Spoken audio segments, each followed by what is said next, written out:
بسم الله الرحمن الرحيم. في البداية الحمد لله ونشكر على هذا الفوز اللي حققناه اليوم، اللي تنهديه لجميع الشعب السوداني وخصوصا جماهير الهلال الداخل والخارج الوطن. هذا الفوز ما هو إلا تزكية للنتيجة اللي حققنا الأسبوع الماضي ضد الأهلي المصري، وهذا الفوز عنده طعم خاص لأن صادفتنا مشاكل في بداية المباراة. بدينا المباراة 10 دقائق الأولى كانت سيطرة كامل نادي الهلال، من بعدين تغيرت الأمور وصارت سيطرة خفيفة الخصم القطن الكاميروني اللي استطاع يسجل الهدف في الدقائق الخمس الأخيرة الشوط الأول.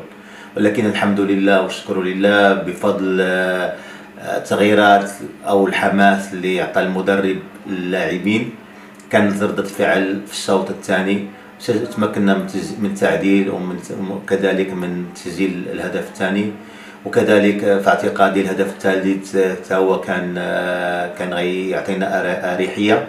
ولكن الحمد لله بصفة عامة تنشكر اللاعبين، الجهاز الفني، الجهاز الإداري على جميع المجهودات اللي قاموا بها حاليا، ونتمنى من الله يوفقنا في المباريات القادمة، لأن حاليا احنا ما ضمننا شيء. يعني خاص نبقاو مركزين 100% حتى الآخر رمق، حتى المباراة الأخيرة ضد نادي الأهلي المصري. حنايا تنوعدوا جماهيرنا نديروا ما في وسعنا لتحقيق الغاية المنشودة، هي الوصول للدور الربع، ومن بعد نناقشوا كل مباراة على حدة.